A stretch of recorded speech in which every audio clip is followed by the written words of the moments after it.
Prague, winter of 1718, snow falling like ash over cobblestone streets that remembered plague and fire and 1,000 smaller tragedies. Captain Damien Ashford, 33 years old, British Army officer on leave, walked through the old quarter with his sister's last letter folded against his chest. The paper had gone soft from being touched too many times, the ink blurring where his thumbs had traced her words. Brother, I fear him. If something happens to me, know that I loved you, that I tried. Catherine. The house stood narrow and dark windows shuttered against the cold. No smoke from the chimney. Wrong. Even in poverty, even in fear, a woman kept her hearth burning. Damien's hand found the pommel of his cavalry saber instinct, older than thought. The door hung open, an inch hinges silent. Someone had oiled them recently.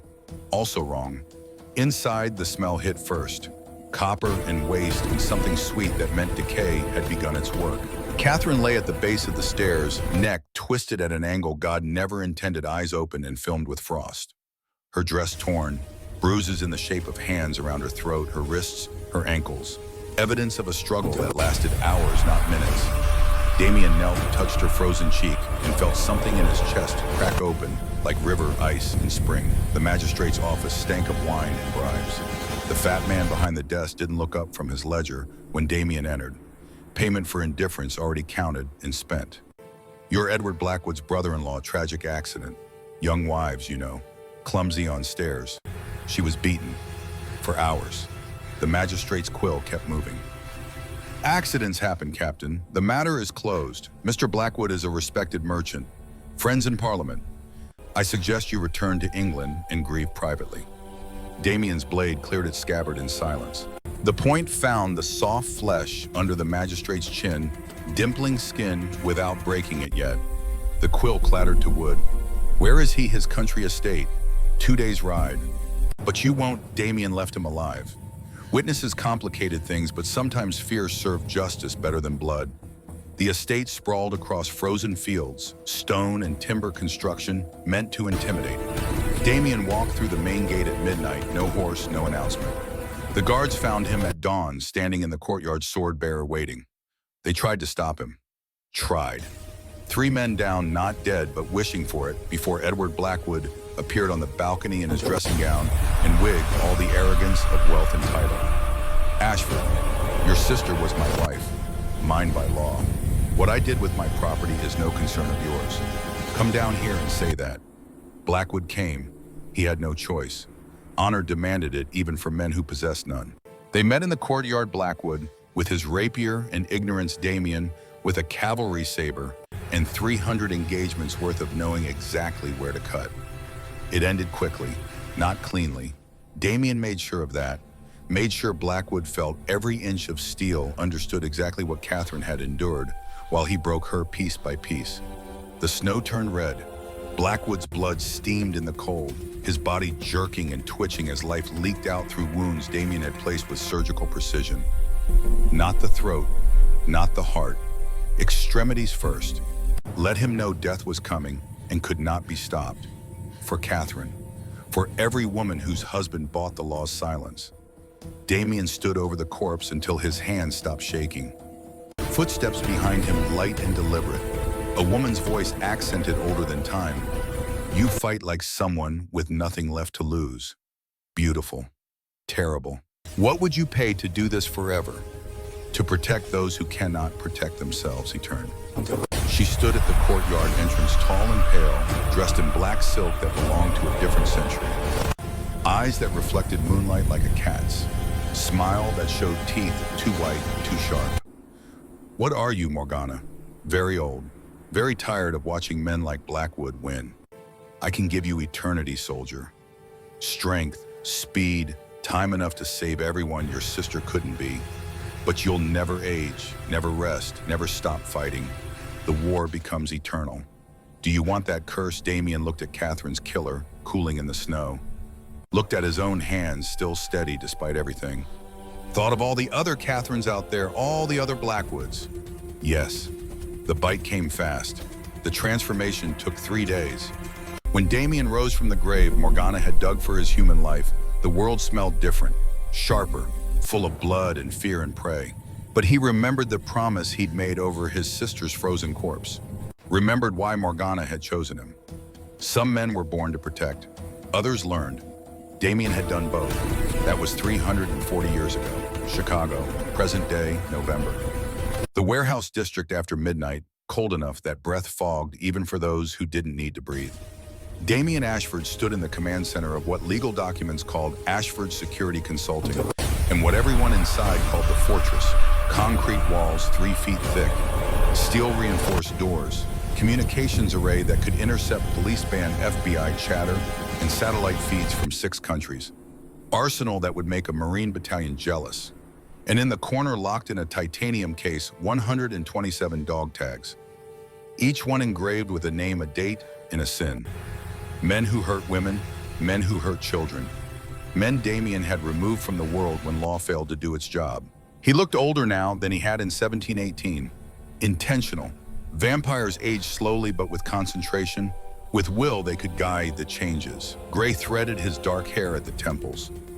Lines bracketed his mouth and eyes earned from centuries of squinting into gun smoke and grief. Military posture, parade ground, straight even when alone. Scars visible on his forearms, his neck, his knuckles. Silver burns that never quite healed, right? UV damage from missions gone wrong, the accumulated evidence of a warrior's life. He wore the same thing he always wore, dark pants, black shirt, boots that made no sound on any surface. Utility, not fashion. A weapon dressed as a man. Major Victor Kane entered without knocking. 73 years in this body, 220 years total. Vietnam had killed him in 1968. Damien had found him dying in a Quang Tre fire base, bleeding out from shrapnel, and offered the same choice Morgana had offered 3 centuries before. Victor's salt and pepper hair was military short. His face was weathered in the way that came from too many nights sleeping in mud and rain. He carried himself like a boxer weight, forward hands loose ready. When he spoke, his voice had the gravel of a man who'd screamed orders over artillery fire. Intel came through. Senator Richard Blackwood. Tech billionaire defense contractor, connections. Senate Armed Services Committee. Wife's name is Sarah Mitchell. 28. Married 3 years. Chicago PD has 6 domestic disturbance calls to their penthouse, all withdrawn before officers arrived. Money talks. We've got hospital records, though. 3 ER visits in 2 years. Bruising, contusions, 1 fractured rib.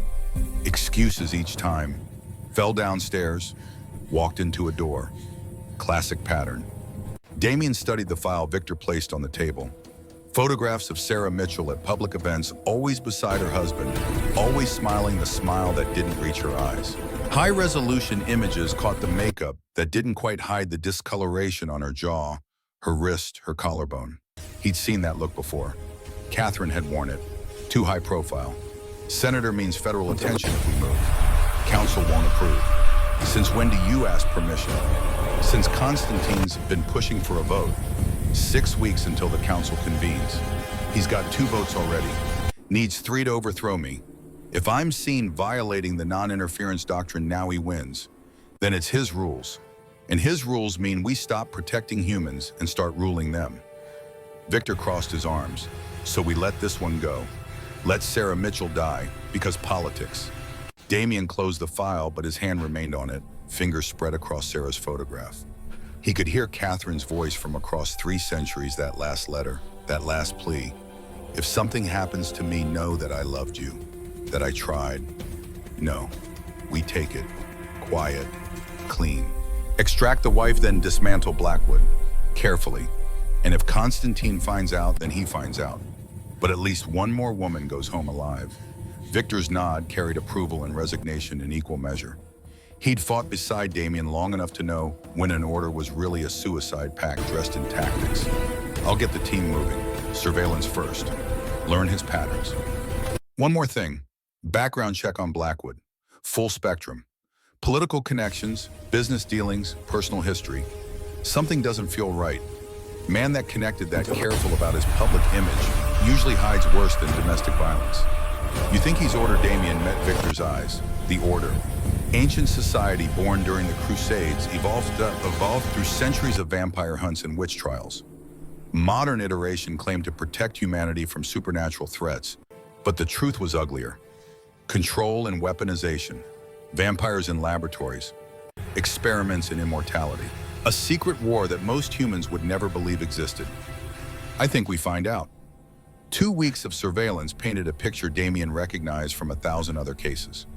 Senator Richard Blackwood, 55, moved through the world with the confidence of a man who'd never heard the word no.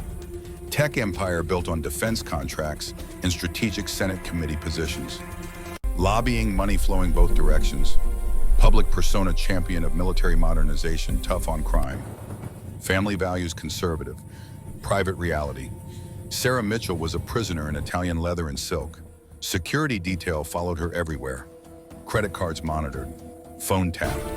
The penthouse had cameras in every room except the bathroom, and Damien suspected those were coming. She tried to run twice before per Victor's intel. Once got as far as Union Station before Blackwood's people dragged her back. Second time made it to her sister's place in Milwaukee. Blackwood had the sister's husband fired, mortgage foreclosed, family destroyed as a lesson. No one helps you, no one can. But Sarah Mitchell was stubborn. Vampire hearing picked up her heartbeat through walls, fast and afraid but steady. Not broken yet, she was planning something. Damien could tell from the way she moved through the penthouse when Blackwood was gone, checking exits, counting security shifts, memorizing blind spots. A prisoner studying her cell for the weakest bar. The break came on day 13. Victor's contact in airport security flagged a ticket purchase. Sarah Mitchell, except the name was Sarah Clark, her maiden name, the one from before Blackwood, had bought and owned her. One-way ticket to New York, departing 6:15 a.m. on flight 447. Paid in cash. No credit trail. She's running. Tomorrow morning. Damien studied the ticket information on Victor's tablet. Gate assignment, seat number, departure time. His mind already mapping the extraction. Blackwood's people would be watching the house. Probably had alerts on her credit cards, GPS on her phone, facial recognition, pinging them the moment she showed up on any camera. But 6 in the morning was shift change for private security, window of vulnerability. And airports were chaos, easy to lose people in the crowd, easy for the right people to find them again. Book me on the same flight. Row 14, seat B. Next to her, Victor raised an eyebrow. You're escorting her personally. This one matters. They all matter. This one reminds me why we do this. Victor understood. He'd been there in 1968 when Damien had saved him, when Damien had explained about Catherine and the promise and the 300 years of keeping it. Every mission was personal. Some were just more personal than others. I'll have Marcus and Elena positioned at JFK. Extraction team ready if Blackwood's people show up. They'll show up. He's had 3 years to train her to be afraid. He'll expect her to fail. That's his weakness. What's yours? Damien thought about Catherine's frozen eyes, the way her hand had felt in his, already stiff with death. He thought about 127 dog tags in a locked case and how the number never felt like enough. I keep thinking I can save them all. The plane was a tomb that flew. Recycled air, muted conversations, the particular loneliness that came from being pressed against strangers at 38,000 feet. Damien settled into seat 14B, aisle side, and waited. He'd been on thousands of flights. Bombers during the World Wars, helicopters in Vietnam, modern jets with their sterile efficiency. They all felt the same. Contained violence. Pressure waiting to rupture. Sarah Mitchell arrived 17 minutes before boarding. Damien watched her through the terminal windows, tracking her movement through the crowd. Baseball cap pulled low, oversized jacket rolling. Suitcase that held maybe 3 days of clothes and a lifetime of desperate hope. She walked like someone expecting a hand to close around her arm at any moment. Shoulders hunched, head down, but moving. Still moving. Security checkpoint. She put her bag on the conveyor, walked through the scanner, and for 5 seconds her eyes closed and her lips moved. Prayer or promise, or both. The TSA agent waved her through. She collected her bag with hands that shook, kept walking, didn't look back. Gate B14. She found a seat against the wall. Back protected, eyes on the concourse. Watching for hunters. Damien gave her credit. Most civilians in her position would panic, would telegraph their fear to everyone watching. Sarah Mitchell was frightened, but she was functional. Scared wasn't the same as useless. Boarding call came too fast for her and not fast enough for him. She was one of the first in line, ticket clutched in a white-knuckle grip, boarding pass trembling like a leaf. Scanner beeped green. She disappeared down the jet bridge. Damien waited, let the crowd thin, then followed. Row 14, seat C, window. He took seat B without announcement, settled his weight, and let the predator stillness settle over him. Most people couldn't sit next to him for long. Something in their hindbrain recognized what he was triggered, flight responses they couldn't explain. Sarah Mitchell didn't look at him. Good, easier that way. The plane pushed back, taxied. Sarah's breathing accelerated shallow and fast, panic starting to crest. Damien could hear her heartbeat, rabbit-quick prey animal terror. Her hands gripped the armrest, knuckles bloodless. The engine spooled up. The runway stretched ahead, and for a moment that lasted forever, the aircraft balanced between earth and sky, gravity and escape. They lifted. The wheels left pavement. Shockhong fell away below them, grid of lights and shadows in the Lake Michigan darkness beyond. Sarah's breath caught, held then released in something that might have been a swoon or a laugh or both. Free. For now, for this moment. Free. Turbulence hit an hour into the flight. November weather over the Midwest cold fronts, colliding air pockets that dropped the aircraft 50 feet in seconds. Sarah flinched hard, shoulder slamming into the bulkhead, and the oversized jacket she wore slipped. Just for a second. Just long enough. Bruises, constellation of them across her collarbone and shoulder yellow-green, fading to brown, the color map of violence aging. Handprints on her upper arm. Burn mark near her clavicle, circular, deliberate, cigarette. Damien had seen enough of them to know. His jaw tightened, muscle jumping under scarred skin. Catherine's neck had looked like that purple-black where her husband's hands had squeezed and squeezed until something vital gave way. 340 years, 127 kills, and still not enough. Still more Catherines, still more Blackwoods. His voice came out low, controlled, decades of command discipline, keeping the rage leashed. Ma'am, are you in danger? Sarah's eyes snapped to him, wide and green and full of calculations. Lie or truth, trust or run. Her mouth opened, closed, opened again. The practiced answer worn smooth from repetition. I'm fine, thank you. Damien held her gaze. Let her see his eyes, let her see that he knew. That fine was the word prisoners use when guards ask questions. I don't believe you, and I'm someone who can help. But we don't have much time. She stared. Passengers around them were occupied with phones, books, sleep. No one paying attention to row 14. Who are you? Someone who makes dangerous men disappear. He pulled out his phone, pulled up the file Victor had sent. Photograph of Richard Blackwood shaking hands with the president. Another of him at a Senate hearing. Another of him outside his penthouse, Sarah visible in the background, barely always in the background. You've been watching me, your husband. He's more dangerous than you know. Not just to you. What do you want? To get you somewhere safe. Then take him down, permanently. Sarah's laugh came thin, brittle, the sound of hope that had died and been resurrected too many times. He has connections everywhere. Police, judges, military. You can't, I have better connections. Trust me or don't. But when we land, his people will be waiting. I can get you past them. Last chance. Why would you help me? Because 340 years ago, I couldn't save my sister from a man like your husband. And I've spent every day since trying to make up for it.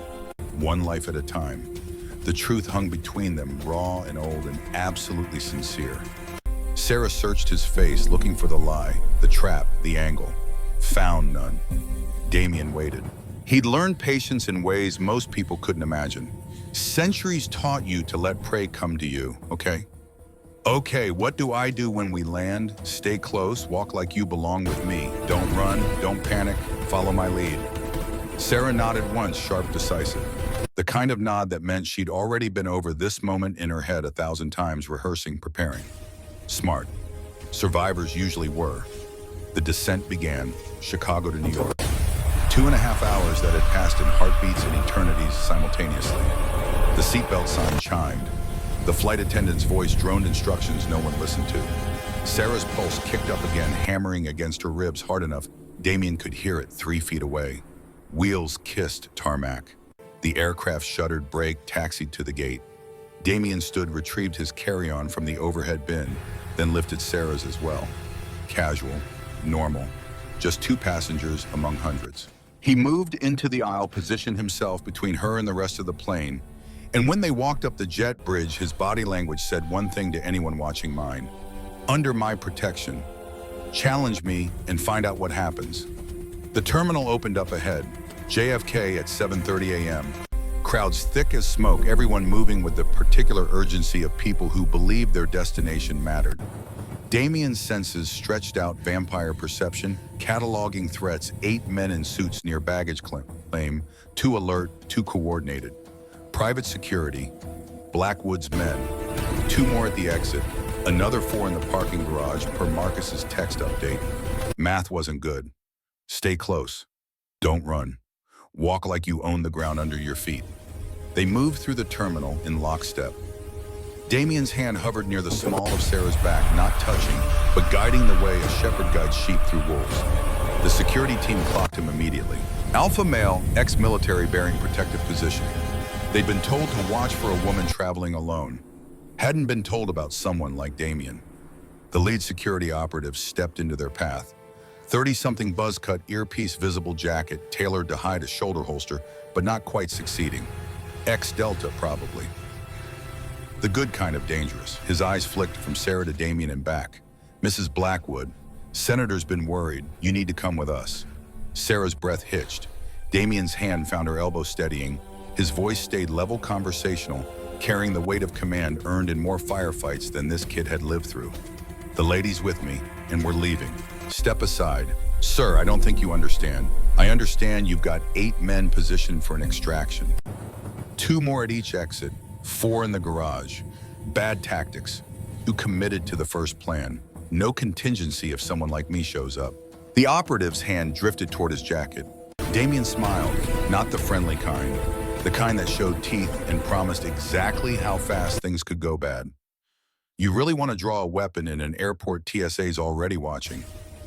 3 agents at 10 o'clock. FBI field office response time is 6 minutes. You won't make the parking lot. Who the hell are you? Someone Senator Blackwood should have worried about before he started hitting his wife. The operative's jaw tightened. Earpiece crackled. Subvocal conversation. Decision tree escalate and risk federal charges, or let one woman go and explain to the boss later. Math was easy, but then the math changed. Across the terminal, near the rental car kiosks, Richard Blackwood himself stepped from a black Suburban. 55, silver-haired, expensive suit that cost more than most people's cars. Flanked by his own security detail, 6 deep, better dressed than airport pickups. Blackwood's eyes swept the crowd with the confidence of a man who'd bought enough judges to believe he owned the concept of justice itself. His gaze found Sarah, found Damien. Locked. The world compressed to 3 points. Predator, prey, protector. Blackwood's face went through surprise to rage in the space of a heartbeat. His mouth moved, barking orders. The security teams converged. Damien's phone buzzed. Victor Exfil, route Alpha compromised. Fall back to Bravo. Transport in garage level 3, Bay 47. Go now. To Sarah, voice dropping to command register. Run. Fast as you can. Follow signs to garage level 3. Black Escalade Bay 47. Victor's at the wheel. Don't stop. Don't look back. Go. What about you? I'll slow them down. Go. Now, Sarah ran. Good girl. Damien stepped into the space she'd vacated, positioning himself between her retreating back and Blackwood's advancing storm. The senator's lead security reached him, first hands up, placating, trying to de-escalate. Sir, we don't want trouble. Just let us pass. No, Sir Damien moved. Not vampire fast. Didn't need to be. 3 centuries of close quarters combat against humans who didn't know what they were fighting. The lead went down with a dislocated shoulder and a shattered kneecap. Screaming. Good. Screaming made people hesitate. The next 2 came together, trying to overwhelm with numbers. Damien took one's momentum and redirected it into the other skull meeting, skull with a wet crack. Both down, still breathing but not fighting. Airport security converged. Travelers scattering. Screams, chaos. Damien used it, disappearing into the crowd even as Blackwood's remaining men tried to box him in. He was smoke. He was shadow. 340 years of not being caught when he didn't want to be. Garage level 3, Bay 47. Victor had the engine running, passenger door open. Sarah in the back seat, eyes wide, breath coming in gasps. Damien slid in as Victor gunned the accelerator. Tires squealed. The Escalade launched out of the parking structure like something pursued by demons. Because it was. Blackwood's Suburban appeared in the rear view, flanked by two Yukon Denali's. Professional chase. Coordinated. Victor cursed, knuckles white on the wheel. He's got a full detail. This is more than domestic security. Damien's phone rang. Unknown number. He answered. Senator Blackwood's voice came through smooth and cultured and absolutely furious. Colonel Ashford, yes, I know who you are, what you are. You just made a grave mistake. You made the mistake when you put your hands on her. Sarah is my wife, my property, protected by law. You're kidnapping a senator's wife. I own judges. I own police. I own FBI agents. You can't win. Damien watched the SUVs closing in, Victor swerving through traffic, civilians honking and swerving, and having no idea how close they were to violence that would make the evening news. I've toppled King's senator. You're just another bully who thought power made him untouchable. It doesn't. Not from me. Then welcome to war, Vampire.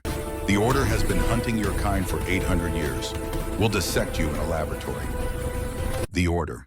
There it was. Confirmation. Blackwood wasn't just an abuser. He was connected to the oldest, most dangerous vampire hunting organization in human history. The game had just changed. This wasn't rescue anymore. This was warfare. Try. Damien ended the call. Victor glanced at him, reading his expression. Order, order. Full resources. Blackwood's not just Senate Armed Services. He's their political arm. This just became a war on two fronts. Behind them, the Suburban gained ground. Ahead, traffic thickened. Manhattan-bound Morning Rush building. No way to outrun them in this. Victor made a decision, yanked the wheel right, took an exit ramp on two wheels. Sarah tumbled into the door, cried out. Damien reached back, steadied her. You're safe, breathe. Safe, that was my husband.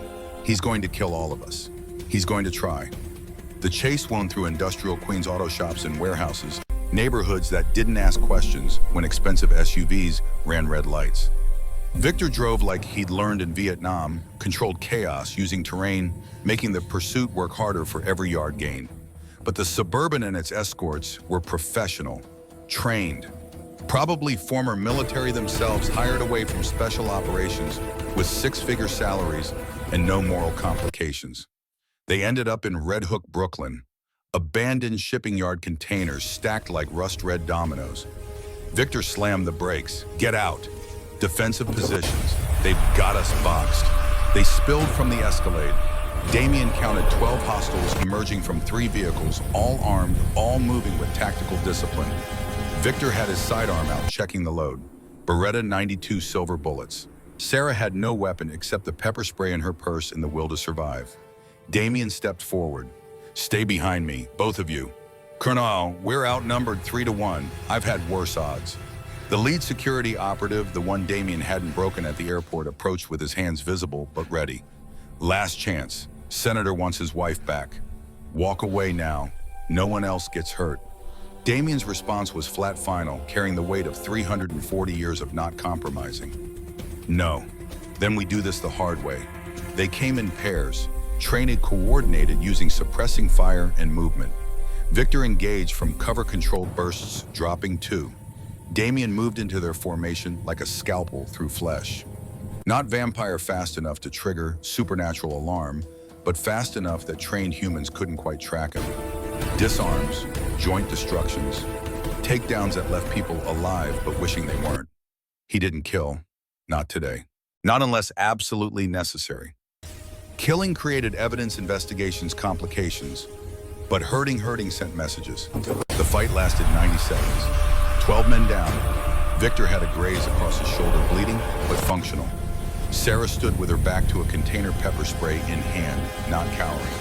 Damien's breathing stayed even controlled. He wasn't even tired. The lead operative tried to rise, fell, clutched his shattered knee. Blackwood, he'll never stop. He owns this city, owns this state. Damien crouched next to him, voice conversational. Tell him I said he owned it. Past tense. From this moment, he's on borrowed time, and the interest is coming due. He stood, walked back to Victor and Sarah. Police sirens in the distance. Someone had called in gunfire. Time to go. Victor's backup vehicle, a nondescript Honda, waited 3 blocks away. They moved through the shipping yard like ghosts, leaving 12 broken men and 3 expensive SUVs, in the certain knowledge that Richard Blackwood had made a powerful enemy. In the Honda, Sarah sat in the back seat shaking, not from fear now, from adrenaline crash, the body's response to surviving what should have killed. Her voice came small but steady. Thank you for that, for all of it.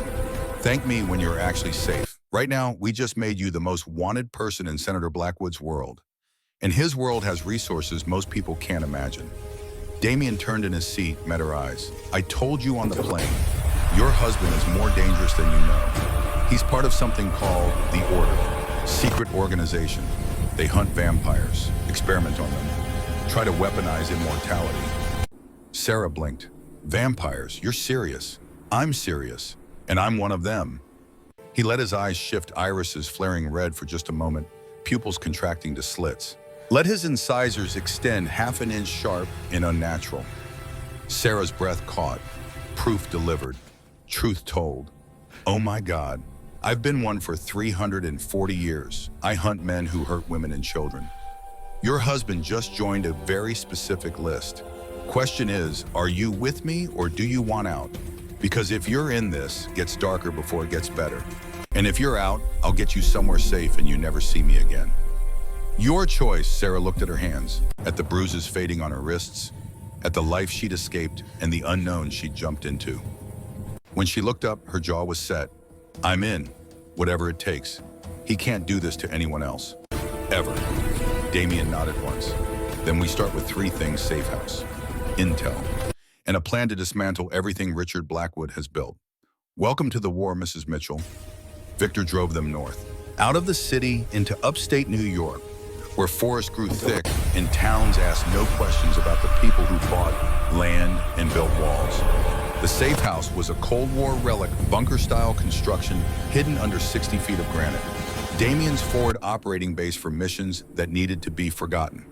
Sarah stood in the main room, taking in the armory, the communication suite, the Spartan efficiency of soldiers' quarters. This is where you live. This is where I work. I have other places, homes, but work requires different aesthetics. It looks like a military base. I've been a soldier since 1702.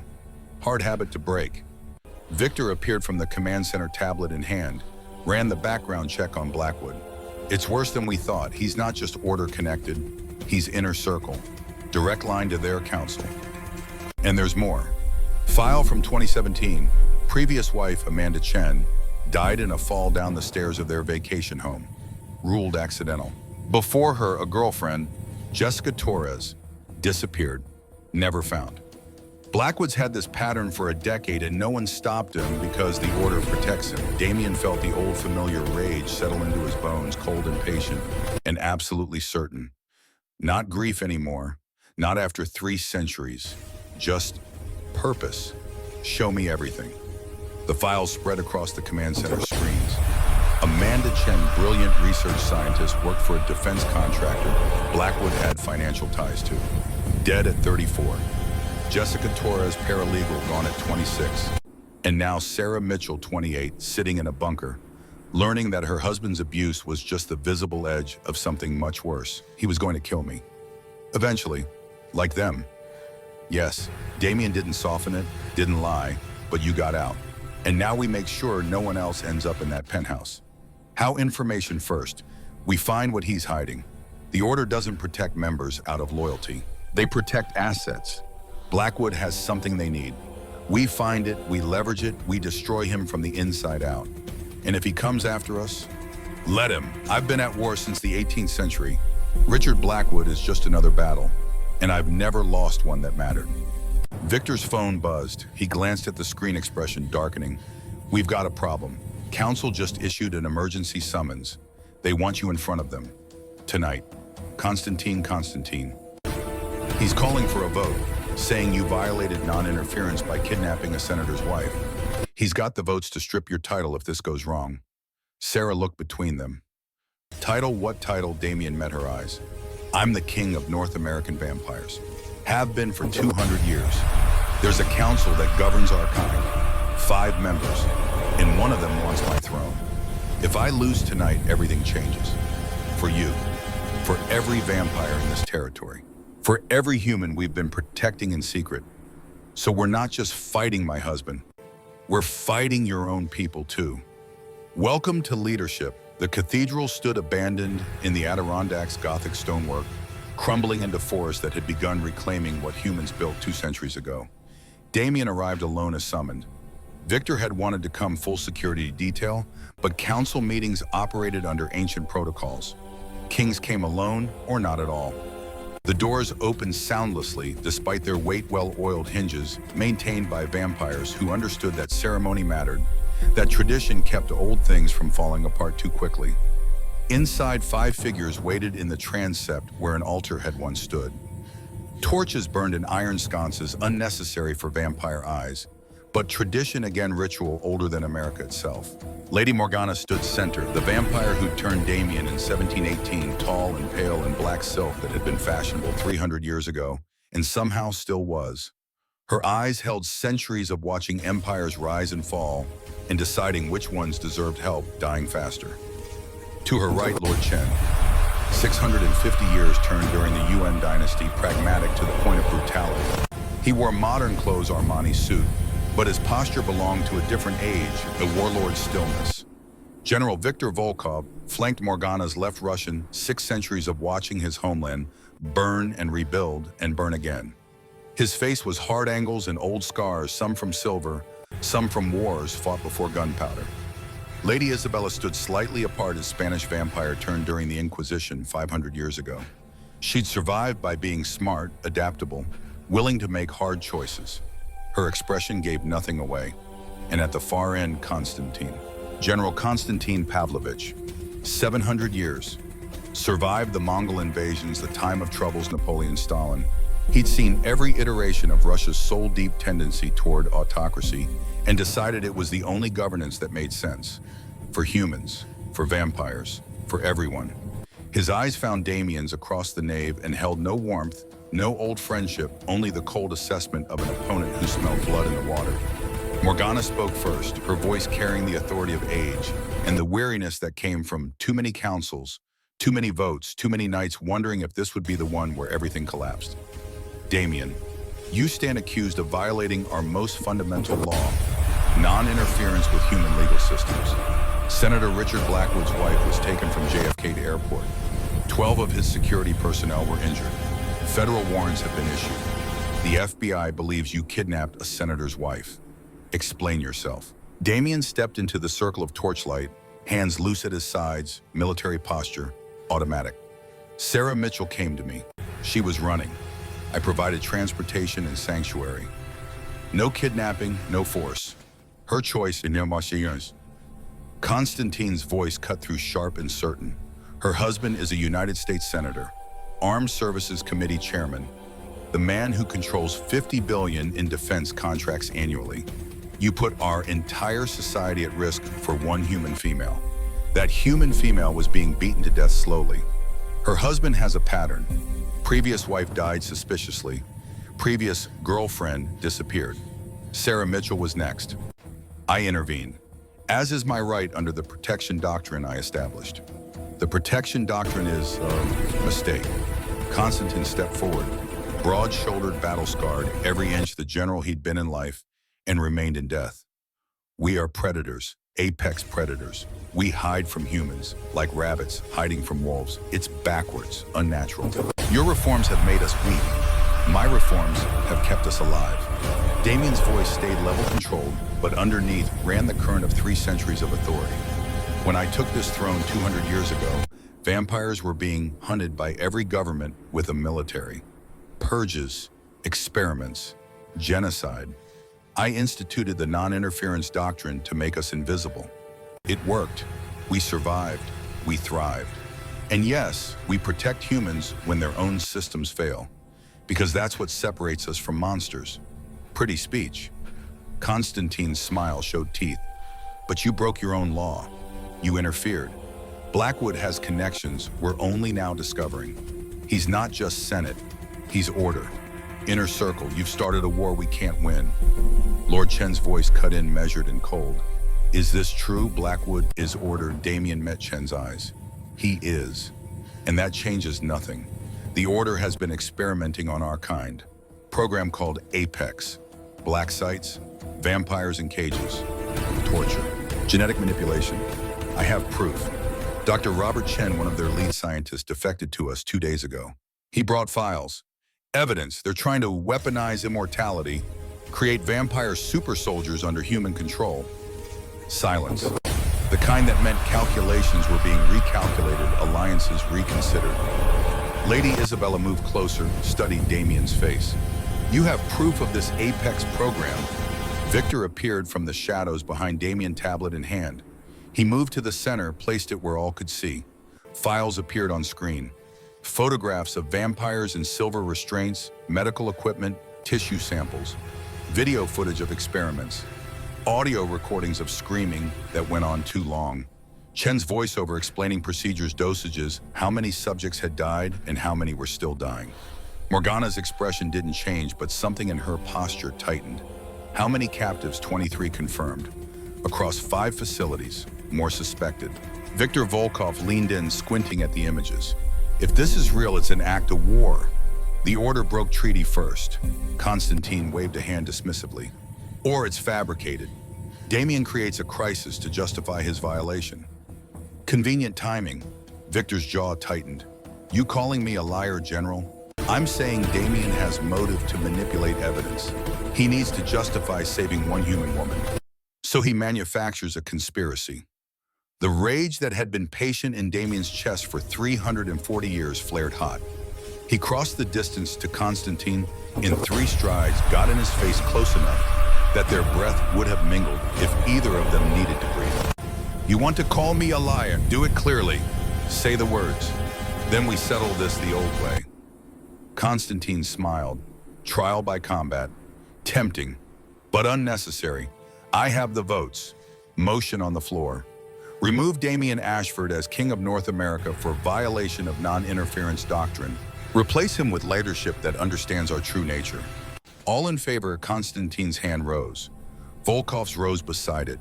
2 votes. 3 needed to overthrow a sitting king. Isabella and Chen remained still. Morgana watched, ancient eyes seeing angles and futures no one else could.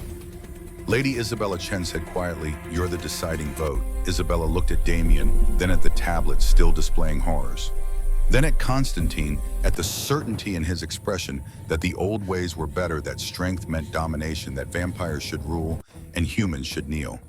She'd survived the Inquisition by being smart, by adapting, by knowing when the world changed and you changed with it or died. Her voice came steady. Before I vote, I want to hear Damien's plan. Not for Sarah Mitchell, for the Apex facilities, for the vampires in those cages. What are you going to do? Damien pulled back from Constantine, turned to face the council. I'm going to dismantle the program. Every facility, every captive freed, every piece of evidence collected and distributed to human authorities who can prosecute. And I'm going to make sure Richard Blackwood never hurts anyone again. Legally, if possible. Permanently, if necessary. You'll expose us. Constantine's voice rose. The moment you attack those facilities, the moment you make Blackwood a target, you confirm to the Order that we're not just legends. You give them reason to escalate, to go public, to turn humanity against us. They're already torturing us. Damien's words came quiet, deadly. They already know we're real. The question is, do we fight back, or do we let them cage us one by one until there's no one left to resist? Morgana finally spoke, her voice carrying weight that made everyone else's arguments feel like children squabbling. I turned you, Damien, 1718, Prague. You just killed your sister's murderer. You were broken, furious, lost. I offered you forever because I saw something in you. A man who would use power to protect, not to dominate. Have you stayed true to that every day for 340 years? Even when it cost you, even when it made you enemies. Even when easier paths presented themselves, especially then. Morgana's nod was slight but final. Then I vote no. Damien keeps his throne. And Isabella met Damien's eyes. I vote no. You keep your throne, Damien. But know this, if you're wrong, if this leads to war, we can't win. I'll be the first to call for your head. Understood. Understood. The council dissolved, votes cast, crisis postponed. Konstantin left without another word, Volkov trailing behind him. Chen lingered briefly. Damien, be careful. The Order plays long games. You're not just fighting Blackwood. You're fighting 8 centuries of infrastructure. Good luck. When only Morgana remained, she approached Damien, placed one cold hand on his scarred cheek. You look tired, my child. I am tired. 340 years tired. But I can't stop.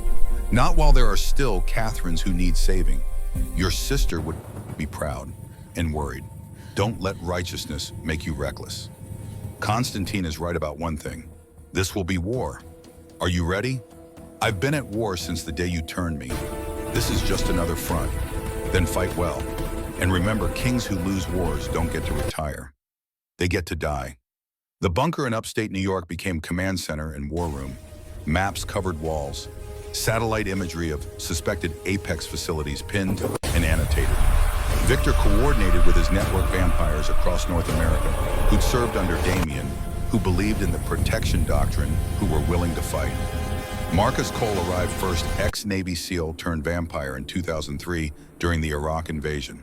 Elena Russo followed former CIA operations officer turned in 1987 Cold War casualty, who'd decided immortality beat retirement. James Washington call-signed preacher Vietnam-era Marine Force recon turned in 1968 during Tet. Old soldiers all, Damien's kind of people. Sarah watched from the doorway as the team assembled these warriors who moved with the particular grace of those who'd survived too many fights to waste motion. She looked different now. 3 days of safety, regular meals, sleep without fear. The bruises were fading. The hunted look in her eyes was being replaced by something harder. Anger, maybe, or purpose. Damien found her later in the small room that served as her quarters. She sat on the edge of the cot, sketch pad in her lap drawing. He recognized the face Richard Blackwood, but distorted, monstrous, surrounded by flames and chains and screaming figures. Exorcising demons through art. Smart. You're good. The observation came without preamble. Drawing, you have training, graphic designer. Before I met Richard. Before he decided I should be a trophy wife instead of a person with skills. What changed? Why did he go from charming to abusive control? Once the ring was on, once the papers were signed, I became property. Things escalated, slowly at first, then faster. Then I was trapped. And now you're not. What do you want to do with that freedom? Sarah set down the sketch pad, met his eyes directly. I want to help. Whatever you're planning for those facilities for Richard, I want in. You are not trained, not a soldier. This gets ugly. I killed someone 3 days ago. That hunter at the shipping yard. I hit him with pepper spray and he fell and cracked his skull and I watched him die. So don't tell me I can't handle ugly. I've been living ugly for 3 years. Self-defense isn't the same as combat. No, it's harder because combat has rules, orders, structure. Self-defense is pure survival. And I survived, so teach me the rest. Damien studied her. Saw Catherine in her face that same stubborn courage. Saw the steel that abuse had tried to break and failed. Victor was right. She had spine. Why? Because Richard said I was nothing without him. That I'd die if I ran. That I was weak. And I want to prove him wrong. I want to stand in front of him and show him exactly what he created when he tried to break me. A survivor. A fighter. Someone who will make damn sure he never touches another woman. The kind of motivation that built warriors or burned them out. Damien had seen both, but he'd also learned over 3 centuries that the best soldiers were the ones who had something to fight for beyond orders and paychecks. Victor, get Sarah set up with basic self-defense, situational awareness, weapons familiarization. She's going to be part of this. Victor appeared from the hallway, having obviously been listening. You sure about this, Colonel? She survived an abusive marriage, escaped killed in self-defense, and is asking for more. I'm sure. Besides, we need someone who can identify Blackwood's personal security. Someone who knows the patterns. That's her. Sarah stood. When do we start now? Follow me, Ms. Mitchell. Training montage compressed into 72 hours. Victor taught her how to fall without breaking bones, how to strike vital points with palm and elbow and knee, how to use an attacker's momentum against them. Marcus showed her firearms, Glock 19 Sig Sauer, how to clear malfunctions and acquire targets, and breathe through recoil. Elena covered escape and evasion, how to blend into crowds, how to recognize surveillance, how to disappear when necessary. Preacher gave her the warrior's mindset. Fear is information, not paralysis. Pain is temporary. Death is permanent. Survive first. Win second. Look good ever. Damien watched from the observation room, saw her absorb it all, with the desperate intensity of someone making up for lost time. She'd never be elite, never be special operations caliber, but she'd be functional, competent, dangerous enough to matter. That was enough. The break in the case came from Dr. Robert Chen. Victor's team extracted him from his suburban Virginia home at 0300, no shots fired, no alarms tripped. Chen sat in the bunker's interrogation room, shaking coffee, cooling in his hands. 58-years-old physicist, by training, conscience, by recent acquisition.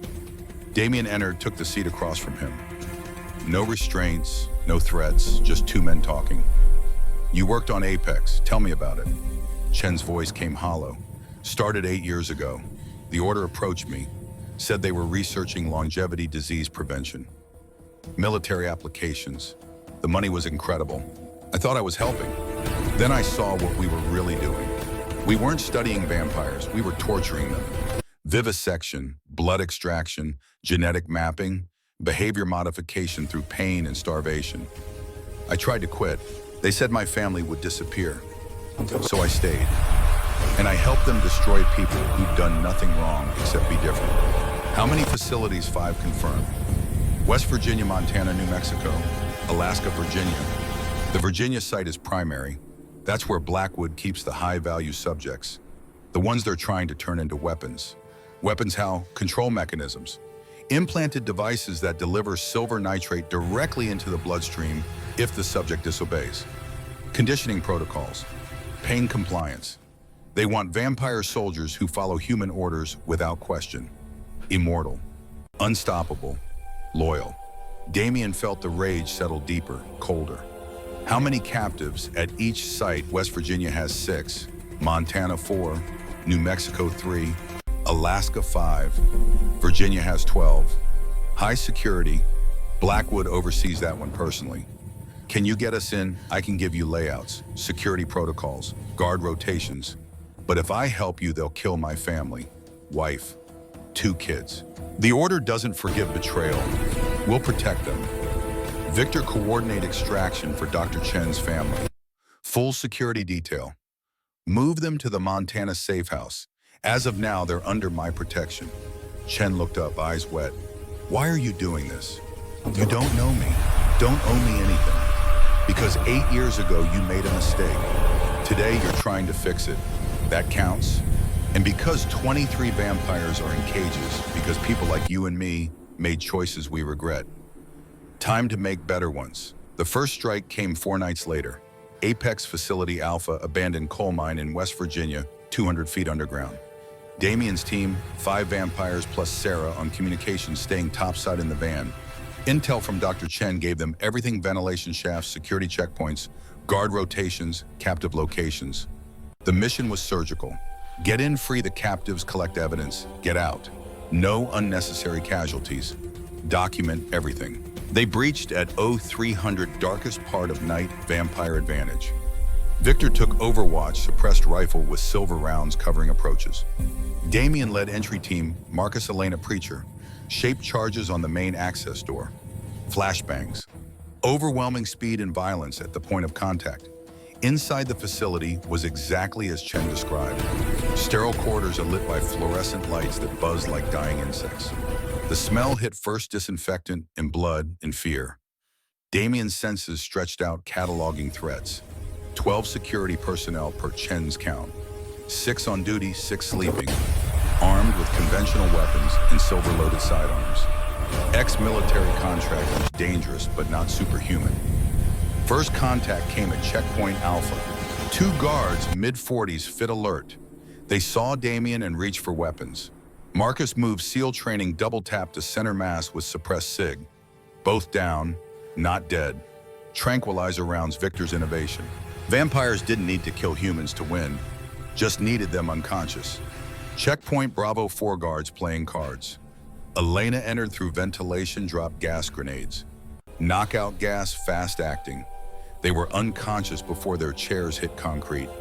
Checkpoint Charlie sleeping quarters. Preacher cleared it room by room. 6 hostiles subdued without a shot fired. 12 guards neutralized. Objective 1 complete. The captive cells were in sub-level 3 behind reinforced doors marked with biohazard symbols and warnings about infectious materials. Lies. Just men and women in cages, silver bars, UV lights burning their skin. IV drips keeping them sedated. Damien's chest tightened, old rage finding new fuel. 6 vampires, ages ranging from 50 to 300 years. Emaciated, scarred, broken. 1 captive. Thomas Bright, Korean War veteran, turned in the 50s, looked up with eyes that held more death than life. Ashford, Colonel Damien Ashford. We thought you abandoned us. Thought the king didn't care. Damien broke the silver lock with vampire strength. Pure rage channeled into purpose. I didn't know, but I know now, and you're coming home. All of you. They moved the captives out on stretchers, too weak to walk. Dr. Chen had come along, medical kit ready, starting IVs with vampire blood. Damien's blood accelerating healing. Marcus carried one. Elena carried another. Preacher and Victor hauled the rest. Damien provided security covering their withdrawal. The facility's computer system yielded everything Dr. Chen promised: research data, experiment logs, video evidence, financial records linking back to shell corporations owned by Richard Blackwood, funding trails, order communications, proof of conspiracy that couldn't be denied. Victor downloaded it all onto encrypted drives, insurance for later. They were halfway to extraction when the alarm sounded. Motion sensors they'd missed. Backup protocols, red lights flashing, klaxons screaming. Above ground, Sarah's voice crackled through comms. Contact. Helicopter inbound. 30 personnel. You've got company. Damien keyed his radio. Victor, get the captives to the van. Everyone else defensive perimeter. We hold here until they're clear. The team split. Victor and the others carried captives up the access tunnel towards surface and safety. Damien, Marcus, Elena, Preacher formed a kill box at the tunnel junction using the facility's narrow corridors to negate enemy numbers. Classic infantry tactics. Funnel the enemy into terrain that favored defenders. The order's response team came hard and professional. 30 contractors, heavily armed tactical gear, moving in fire teams with coordinated overlapping fields. But they were human. Limited by sight, by sound, by the need to breathe and think and fear. Vampires had other advantages. Damien held center position, drawing fire, trusting his speed and his team's discipline. Marcus and Elena flanked precise shots, controlled bursts. Preacher had acquired a shotgun from security office, 12 gauge, loaded with buckshot, turned the corridor into a kill zone. The fight lasted 8 minutes. Felt like hours. Smoke and muzzle flash and the wet sounds of bullets finding flesh. The order team took casualties, pulled back, regrouped, tried grenades. Damien caught one, threw it back, explosion taking out 3 more. Tried flashbangs. Vampire eyes adapted faster than human. Tried rushing with superior numbers. That's when people started dying. Damien didn't want to kill. 3 centuries of restraint of only taking lives that absolutely needed taking. But when a contractor raised a flamethrower, when fire gouted down the corridor toward Elena, when the choice became his people or theirs, the decision was easy. He moved vampire speed unleashed, closed the distance before the operator could adjust aim. Broke his neck, clean, fast, merciful as he could make murder. After that, the order team's will broke. 12 dead, 8 wounded, 10 retreated, mission parameters exceeded. Damien regrouped his team, pulled back to extraction. Above ground, Victor had the captives' loaded van running. Helicopters circling but not engaging pilots smart enough to know when the battle was lost. They drove away as the sun rose behind them, 6 freed vampires and enough evidence to burn Blackwood's world down. Damien sat in the back, checking his team for injuries. Marcus had a graze across his ribs. Elena's shoulder was bleeding from shrapnel. Preacher was fine, grinning like the Marine he'd been. Victor had a cut above his eye from flying debris.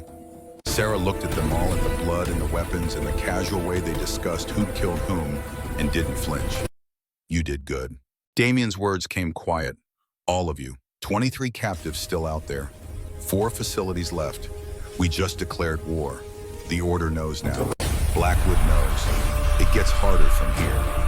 Good. Marcus checked his rifle, reloading. About time someone fought back. The retaliation came faster than expected. 18 hours after the West Virginia raid, every major news network carried the story. FBI press conference. 12 security contractors dead. Federal research facility attacked by domestic terrorists.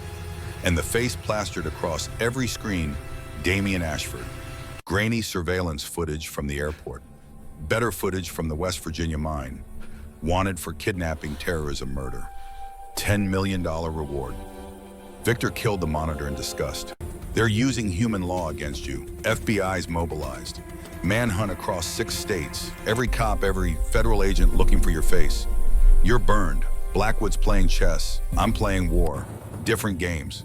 Let him think legal proceedings protect him. Sarah stood at the window, arms crossed, watching sunrise paint the forest gold. There's something else. My sister called. They visited her, FOE, asking about me, about you, showing her photos. She told them nothing but Richard's using every resource he has, government, media, public opinion. He's making you the villain and himself the victim. Then we changed the narrative. Damian pulled up the files from Dr. Chen, the evidence from Apex. We go public. Show the world what Blackwood's really been doing. Torture, experimentation. Make him defend that. You go public, you expose vampires. Constantine was right about that much. Humanity learns you're real, learns you've been hiding among them, there'll be panic. Purges. We're already at war. The Order's been hunting us for centuries. Maybe it's time humans knew the truth. Knew that we exist. Knew that some of us have been protecting them from predators they can't see. Victor leaned forward. That's a hell of a gamble, Colonel. You're betting humanity will side with vampires over one of their own. A senator, a billionaire, a man with connections to the highest levels of government. I'm betting people recognize evil when they see it, regardless of species. And I'm betting there are enough good humans left who'd rather help monsters who protect innocents than protect monsters who prey on them. The debate was interrupted by Marcus bursting through the door, tablet in hand, expression grim. We've got a bigger problem. Constantine, he met with Blackwood 2 hours ago, Northern Virginia. We've got photos. The images spoke clearly. Constantine and Senator Richard Blackwood coffee shop near Arlington, heads together, conversation intense. Timestamp 0900 this morning. Damian felt something cold settle into his gut. Betrayal, old as civilization. Never stopped hurting. He's making a deal. Constantine wants my throne. Blackwood wants vampire soldiers for his Apex program. They're using each other. Victor's jaw tightened. How do we know this? Elena's voice came from the doorway. Because I planted tracking devices on Constantine after for the council meeting. Old habits. Figured if he voted against you once, he might do worse. I was right. Show me everything. The surveillance was comprehensive. Constantine had been busy. 3 meetings with Blackwood in the past week. Another 2 with General Volkov, his council ally. Encrypted communications intercepted and decoded. The plan crystallized. Constantine would deliver Damian captured, not killed, to the Apex program. Blackwood would fund Constantine's takeover of the council. Once Constantine was king, the old laws would die. Vampires would stop hiding. The Order would stop hunting. New World Order vampires and humans living openly with the Order, maintaining control, and the vampires pretending they'd chosen subjugation willingly. Thomas, the freed captive from West Virginia, spoke up from his recovery bed. You can't let that happen. You can't let Constantine sell us out. We didn't survive 8 years in those cages to become slaves again. Damian met his eyes. We won't, but we need to move fast. Blackwood knows we're coming. Constantine knows we're coming. They'll be ready. We hit the Virginia facility anyway. Primary Apex site, 12 captives. All the data. Blackwood himself might be there. It's the best target and the most dangerous. Sarah stepped forward. I'm coming. No, you're not trained enough. Not ready. I know that facility. I've been there. Richard took me once years ago, showed me his special project, bragged about it. I know the layout better than Dr. Chen's blueprints. You need me. Damian wanted to refuse, wanted to protect her, but she was right. and she'd earned the right to be there when Blackwood's empire burned. Fine. But you follow orders. Any orders. No hesitation. Understood, understood. The assault was planned for midnight, 3 days out. Time to prepare. Time to gather resources. Time for word to spread, because Damien knew that Constantine had probably planted tracking devices of his own, knew this was likely a trap. But 12 vampires were in cages, and he'd made a promise 340 years ago to never let another Catherine die if he could prevent it. Trap or not, they were going in.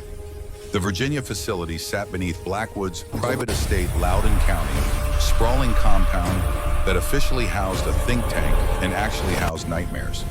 Damien's assault team numbered 8 vampires plus Sarah. Victor Marcus, Elena Preacher, 4 others from his network soldiers who'd been waiting for this fight.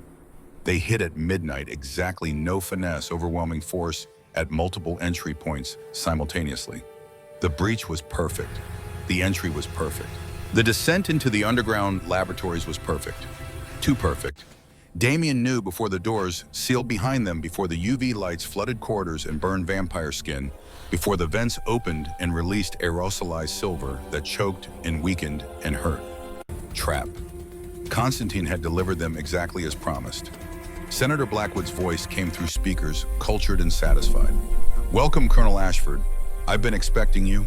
Very predictable, very noble, very stupid. You walked into a facility designed to contain your kind, and now you're mine." The Order's assault team poured in 50 strong, overwhelming numbers, silver weapons, UV grenades. Damien's team fought with everything they had. Marcus put down 8 before taking a silver round to the leg. Elena strangled 3 before UV burns forced her to cover. Preacher held a corridor alone for 2 minutes, shotgun thundering before being dragged down by sheer massive bodies. Victor fought beside Damien until an explosion separated them, blast doors slamming down, dividing the team. Sarah was with Damien when they were cornered. Final corridor, no exits, walls closing in metaphorically and literally. 20 Order soldiers ahead, 20 behind. Blackwood appeared flanked by guards, and his smile was everything evil worn on a handsome face. "Sarah, darling, time to come home. And Colonel Ashford, you'll make a fascinating research subject. Think of the breakthroughs we'll achieve studying the king of vampires himself." Damien's hand found Sarah's squeezed once. "I'm sorry, I promised you'd be safe." "I failed." Sarah's voice came steady, stronger than he'd heard it. "You didn't fail. You gave me 3 weeks of freedom, 3 weeks of knowing I was worth saving. That's more than I had before. Thank you." Blackwood's guards moved in with silver chains with tranquilizer darts loaded with sedatives that worked on vampires with the confidence of men who captured dangerous things before and knew exactly how to make them helpless. Damien fought until the drugs hit his system, until his limbs went heavy, until the world started graying at the edges. His last sight was Sarah being dragged away, screaming his name. His last thought was Catherine's face, her frozen eyes, and the realization that maybe 340 years hadn't been enough. Maybe he'd failed again. Maybe some promises couldn't be kept. Darkness took him, and when he woke, it would be to chains and pain and the certain knowledge that Senator Richard Blackwood now owned the king of vampires, and that ownership would be expensive for everyone Damien had sworn to protect. Consciousness returned in fragments. Pain first silver, burning through restraints into wrists and ankles. UV light next, steady, low-grade radiation that kept vampire healing suppressed. Then sound machines beeping footsteps on tile voices, discussing him like he was livestock.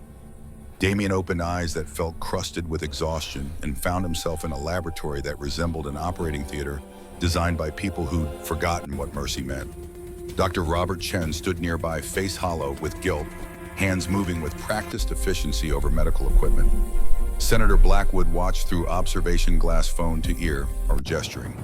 The restraints were titanium reinforced with silver mesh. Professional, designed specifically for what he was. Damien tested them anyway, muscle memory from 3 centuries of escaping things that wanted him dead. No give. Blackwood had learned from previous failures. Chen approached with a syringe, wouldn't meet Damien's eyes. "I'm sorry, they have my family. I had to come back. You gave us the intel. You tried. That counts for something. Not enough. Never enough." The needle slid home. Whatever cocktail they'd developed burned like liquid fire through veins. Damien's vision blurred, refocused. chemical suppression of vampire abilities. Strength reduced, healing slowed. They'd refined the formula since Apex began. He was their best test subject yet. Blackwood entered expensive suit perfectly pressed despite the late hour. Smiled the smile of a man who'd won and knew it. 340 years old. King of North American vampires. Toppled by basic tactical planning in your own nobility. You should have let Sarah go. Should have let her die quietly like Amanda, like Jessica. But you had to play hero, and heroes always fall hardest. Where is she alive? For now, depends on your cooperation. You provide what we need: blood samples, genetic material, behavioral data, and she stays breathing. Resist, and I'll make sure her death takes days. Your choice, Colonel.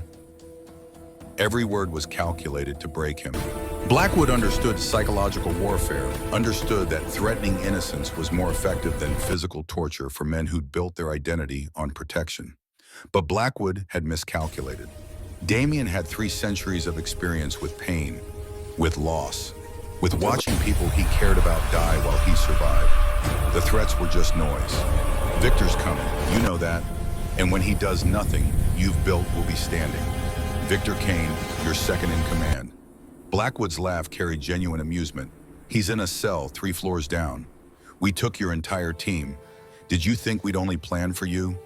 The words hit harder than fists. His team, his people, all captured because he'd walked into an obvious trap because 12 vampires needed saving. The math was brutal. He'd traded 8 for 12.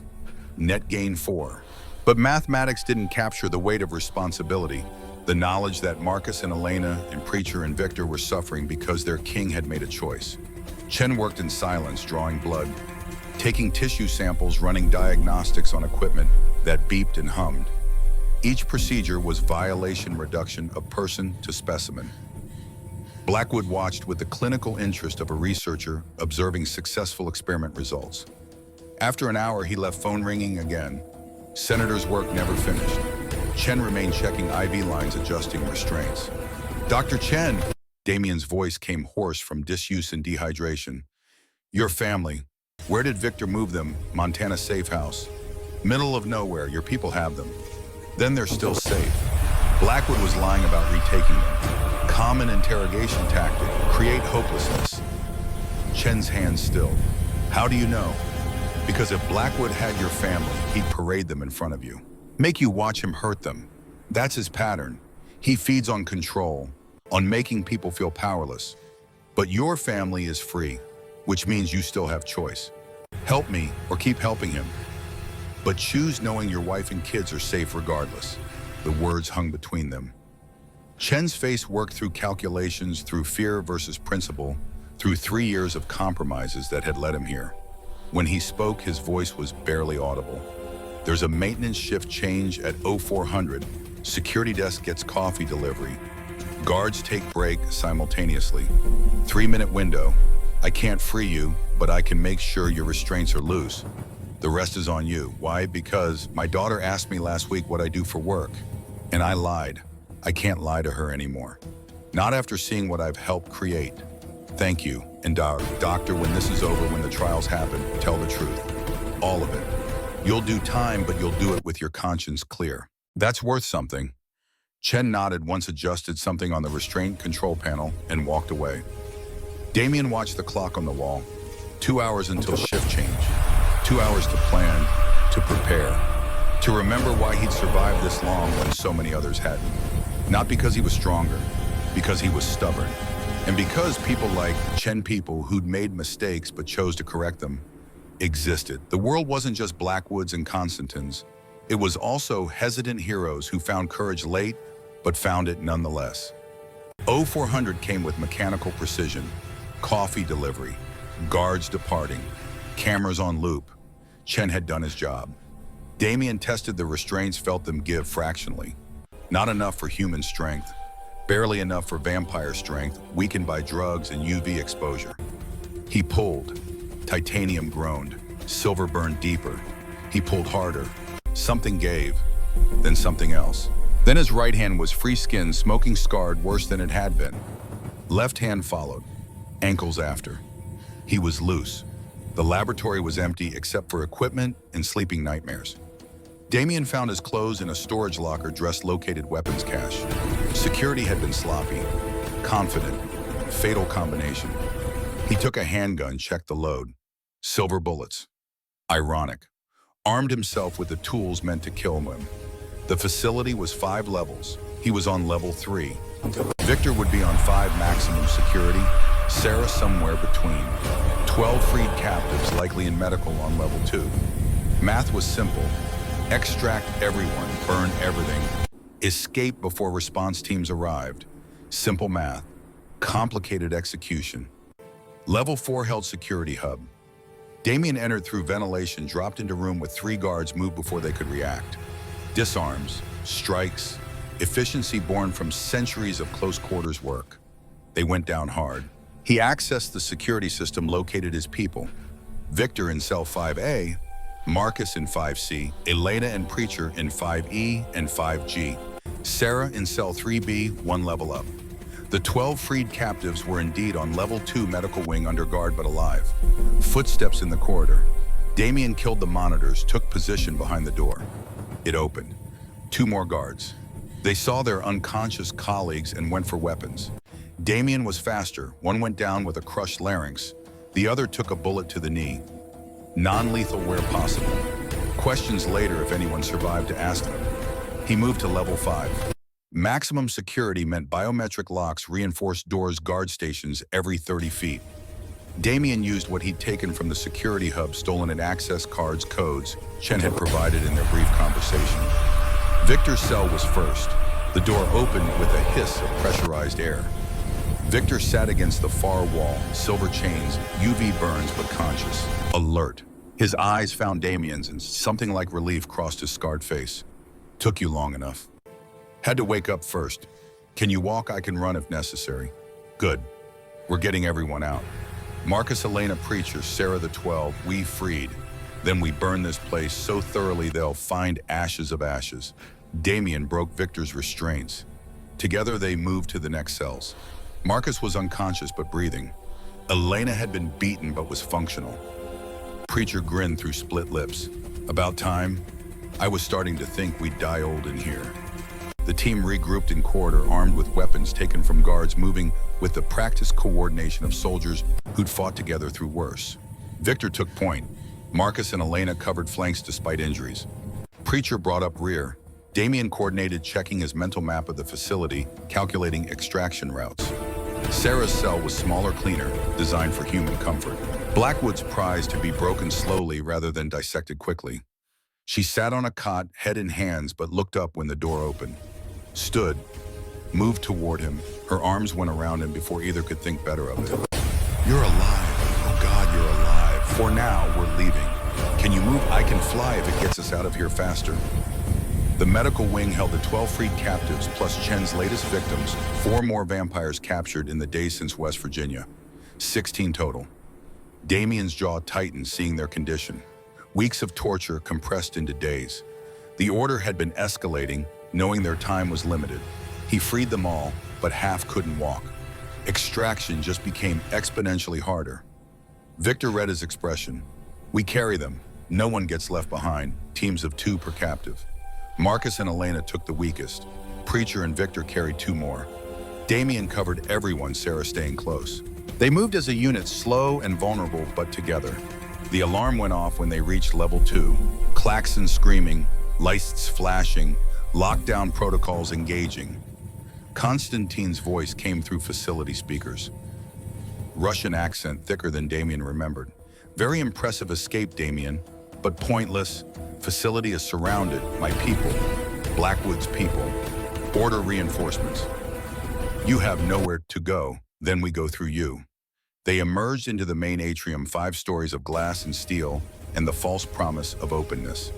30 vampires waited, Constantine's faction blocking exits. Behind them, 50 order soldiers, tactical gear, silver weapons. Behind them, Senator Blackwood, phone away, now full attention on the confrontation. The Russian vampire stepped forward, 7 centuries of survival evident in every calculated movement.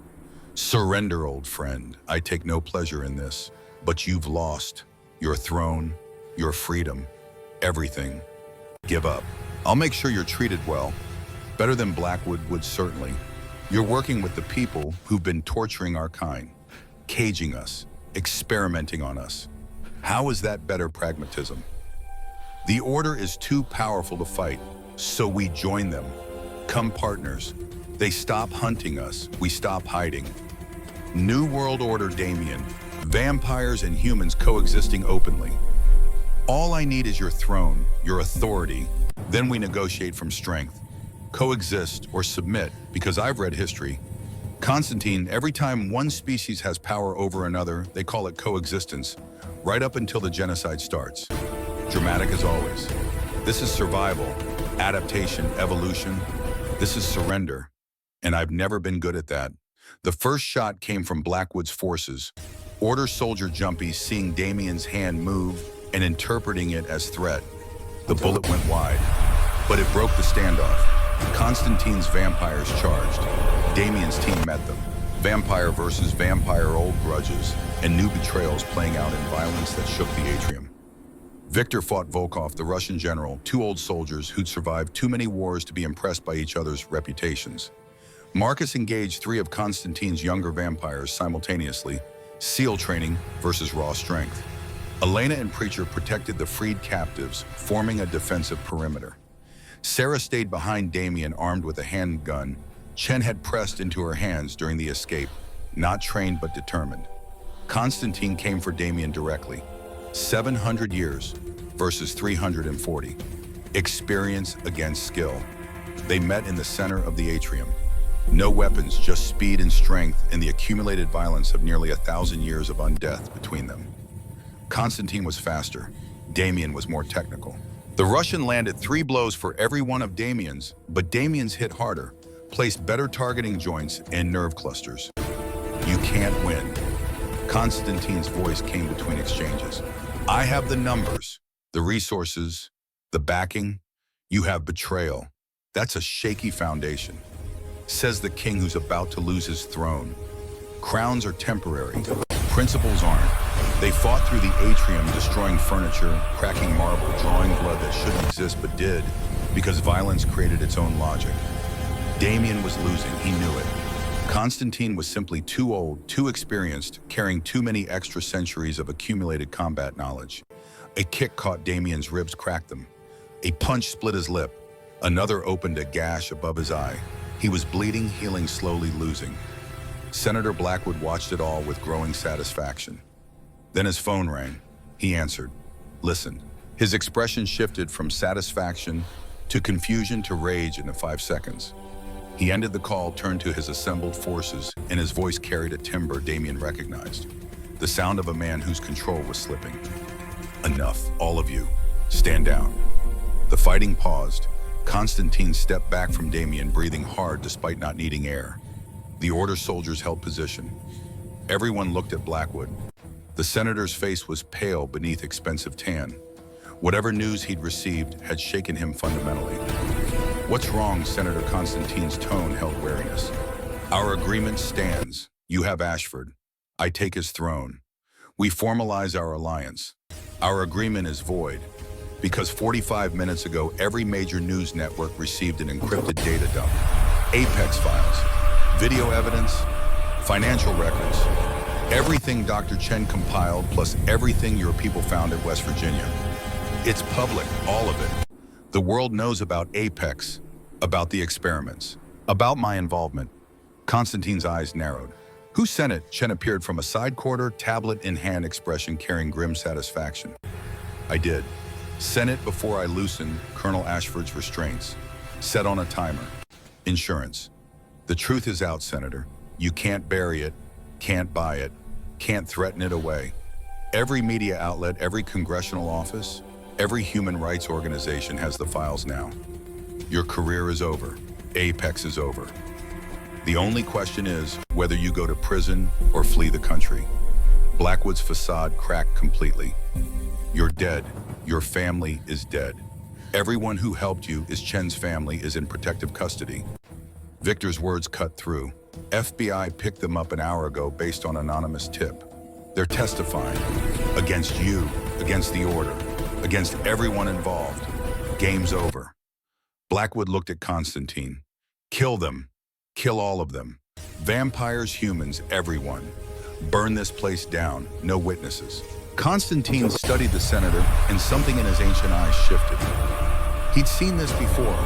Men like Blackwood, powerful until the moment they weren't, then desperate, dangerous, unpredictable. The Russian vampire made a calculation. Kill everyone and confirm to the watching world that vampires were monsters, or let this play out and maybe salvage something from the wreckage. The word came flat. Our deal was based on secrecy. That's gone. You're exposed. You're useless to me. And I don't kill for useless humans. Then I'll do it myself. Blackwood pulled a pistol from his jacket aimed at Chen. The shot was loud in the sudden silence. Chen went down, clutching his shoulder. Not dead, not yet, but bleeding. Sarah moved before Damien could stop her.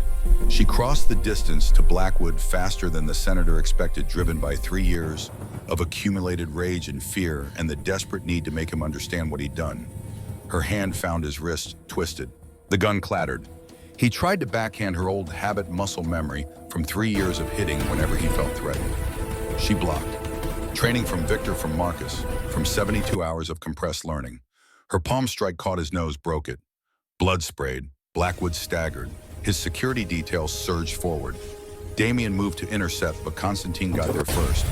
The Russian vampire's hand shot out, grabbed the lead security officer by the throat, lifted him off his feet. To the rest, stand down. This is between them now. The Order soldiers held position, uncertain. Chain of command had just fractured. Constantine wasn't following Blackwood's orders. Blackwood was bleeding and broken and losing control. The man who'd terrified Sarah for 3 years looked small suddenly. Pathetic. Just another bully confronted with consequences. Sarah stood over him. For 3 years, you told me I was nothing without you. That I'd die if I left. That I was weak. Look at me now. Standing. Free. Alive. And you're on the ground bleeding, about to lose everything. Who was weak? Blackwood tried to rise. Sarah's foot on his chest kept him down. Not hard, just firm. Establishing dominance that had been stolen and was now reclaimed. Damien approached slowly. Let her have this moment. She'd earned it. What do you want to do with him? The question was genuine. Sarah's choice. Sarah's vengeance or mercy. She looked at Damien, then at the man who'd made her life hell. I want him in prison, where everyone knows what he is. No power, no control, no ability to hurt anyone ever again. Death would be mercy. He doesn't deserve mercy. Then prison it is. The FBI arrived 30 minutes later, tipped off by the same anonymous source that had sent the files.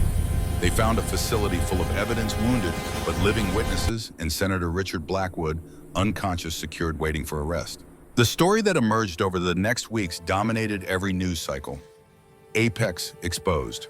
The Order's political connections revealed. Blackwood's pattern of abuse and murder documented. Trials began. Some Order members fled. Others cooperated, seeking deals. The organization that had hunted vampires for 800 years was torn apart in under a month by something it had never truly understood: public scrutiny. Damien gave his testimony to federal investigators in a secure location, Victor beside him. Yes, vampires existed. Yes, they'd been hiding. Yes, some were dangerous, but most just wanted to exist peacefully. The revelation didn't cause the panic the Order had predicted. Humans were remarkably adaptable. A few hate groups formed. A few pro-vampire advocacy organizations emerged.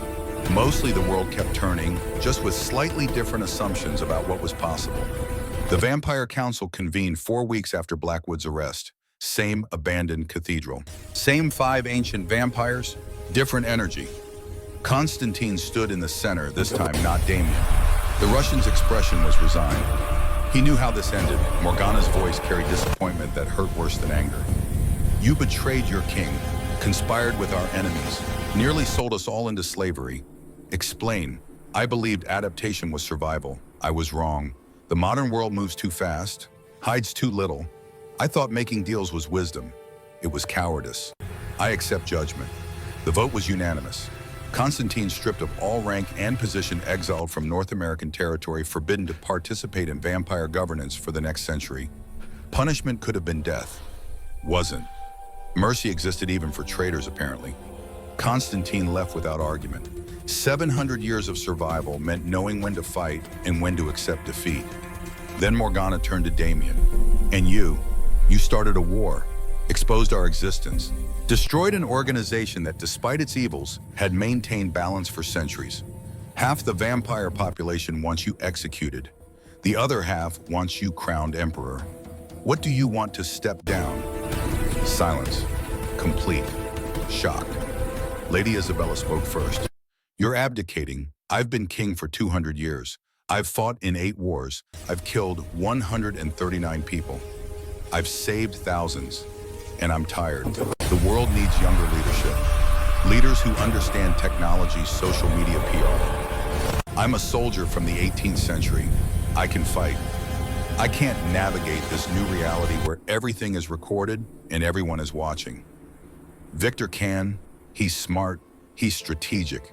He understands modern warfare in ways I never will. Make him king. I'm going back to what I do best, protecting people who can't protect themselves.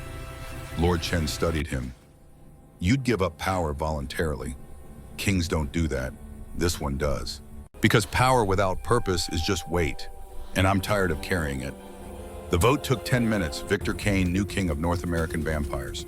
Damien Ashford, retired emeritus status, free to pursue his mission without political constraints. It felt right. Felt like exhaling after holding breath for 2 centuries. Damien founded the Shield 6 months later. Non-profit organization dedicated to extracting domestic violence survivors, providing security, legal aid, and new identities. Funded by seized order assets, by donations from vampires who believed in the mission, by grants from human organizations who'd learned that monsters came in all species and heroes did too. Sarah Mitchell ran it, co-director, human face of operation that saved lives weekly. Dr. Chen served as medical director, earning redemption through service. Marcus, Elena, and Preacher worked as operatives, performing extractions that police couldn't or wouldn't handle. Damien himself stayed in shadows. Not retired, redeployed, 200 women in the first 6 months, then 400, then 800. Each extraction was a promise kept. Each survivor was Catherine's memory honored. The work was endless. The work was necessary. The work was everything. The trial of Senator Richard Blackwood lasted 3 months. Evidence was overwhelming. Testimony damning. He was convicted on 47 counts: murder, conspiracy, torture, kidnapping, treason. Sentenced to life without parole and maximum security. No power, no influence, no ability to harm. Sarah attended every day of the trial, testified twice, watched as the man who'd told her she was nothing was reduced to exactly that by a justice system he'd once controlled. They met one final time before his transfer to prison. He was in orange jumpsuit, shackled, diminished. She stood on the free side of bulletproof glass. When he picked up the phone, his voice carried none of its old authority. Sarah, I'm sorry for everything. I was wrong. She studied his face, looking for the lie, the manipulation. Found only defeat. I don't forgive you. I'll never forgive you. But I'll make sure you're remembered. Not as a senator, not as a billionaire, as a cautionary tale. As is proof that power doesn't protect abusers forever. That's your legacy now. She hung up, walked away, never looked back. Year anniversary of the Shield's founding brought interview requests. Sarah agreed to one. Major network primetime reporter who'd covered Blackwood's trial. The question everyone wanted answered came 30 minutes in. Do you regret killing that hunter at the airport, starting this whole chain of events? Sarah looked directly into camera. I regret that it was necessary, but I don't regret surviving. I don't regret finding people who believed I deserved to live free. I don't regret fighting back. What I regret is that we live in a world where organizations like the Shield need to exist, where women have to be taught self-defense against husbands, instead of husbands being taught not to hurt their wives. That's what I regret. Everything else, that was survival, and I'll never apologize for that. The interview went viral, millions of views, thousands of comments, half praised her, half condemned. The Shield's funding doubled, extraction requests quadrupled. Sarah hired more staff. Damien trained more operatives. Victor, in his role as king, provided resources and political cover. The work continued. The work expanded. 2 years after the events at JFK Airport, Damien stood on a rooftop in Seattle. Dawn approaching. Another successful extraction. Another woman safe. Another monster dealt with, this one, a tech executive who'd been raping his assistant for months. Police had declined to prosecute insufficient evidence, he said, she said. The Shield had extracted her anyway, and when the executive tried to retaliate, Damien had paid him a visit. No violence. Just information. The kind that could destroy careers and lives if released publicly. The executive had withdrawn his complaint. The assistant had moved to Portland, new identity, new job, new life. Sarah joined him on the roof, coffee for her, nothing for him. Morning ritual after missions. They watched the sun paint the sky colors that only existed at dawn. You're still doing this. You could train others. Rest. Damien shook his head. Catherine's face still visited his dreams sometimes. Frozen. Dead. Gone because he'd been too weak to save her. 343 years ago and yesterday simultaneously. I promised her, no more Catherines, not while I can prevent it. You've saved thousands.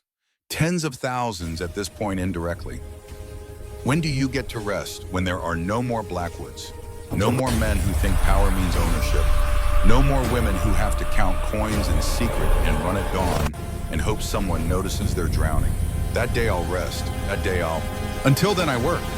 Sarah's hand found his cold skin no longer startling after 2 years. You know that day might never come. Humans have been hurting each other since the beginning. You can't save everyone. No, but I can save the next one. And the one after that. And the one after that. One life at a time. For as long as forever lasts. The sun crested the horizon. Damien didn't burn, didn't sparkle, didn't do anything except stand and watch and remember. 343 years, 142 kills, thousands saved. One promise kept over and over until it became the only thing that mattered. Catherine had died believing no one would fight for her. He'd spent 3 centuries proving her wrong. Proving that someone somewhere would always fight for the powerless. Would always be the shield when walls closed in. Would always remember that monsters wore human faces sometimes, and heroes wore monster faces sometimes, and the only thing that mattered was the choice you made when someone needed saving. Sarah leaned against him, warmth against cold life, against undeath. You're a good man, Damien Ashford. Catherine would be proud. He didn't answer, just watched the sun climb and thought about the next extraction, the next mission, the next life that needed saving. The work was endless. The work was necessary. The work was everything. And for the first time in 343 years, that was enough. Not happiness, not peace, but purpose. And for a soldier who'd been at war since the 18th century, purpose was the closest thing to rest he'd ever find. Somewhere in a maximum security prison, Richard Blackwood woke to another day of powerlessness. Somewhere in Portland, a woman who'd been broken started rebuilding. Somewhere in Chicago, another woman was counting coins and planning escape. And somewhere between those moments, a vampire who looked 45 but carried 3 centuries walked away from one mission and toward the next. The Shield never slept. The war never ended. And Damien Ashford wouldn't stop fighting until the day someone finally managed to kill him or the world ran out of people who needed saving. He suspected he knew which would come first. The work was eternal. So was he, and that symmetry felt right. Like Catherine had been guiding him all along, from that frozen Prague morning to the Seattle dawn, her dying words becoming his living purpose. Some promises were meant to be kept forever. This was one of them. The sun continued rising, the city woke, and the last king retired but never resting disappeared into crowds and shadow, and the next battle in a war that would never truly end. Because evil was eternal, but so was the willingness to fight it.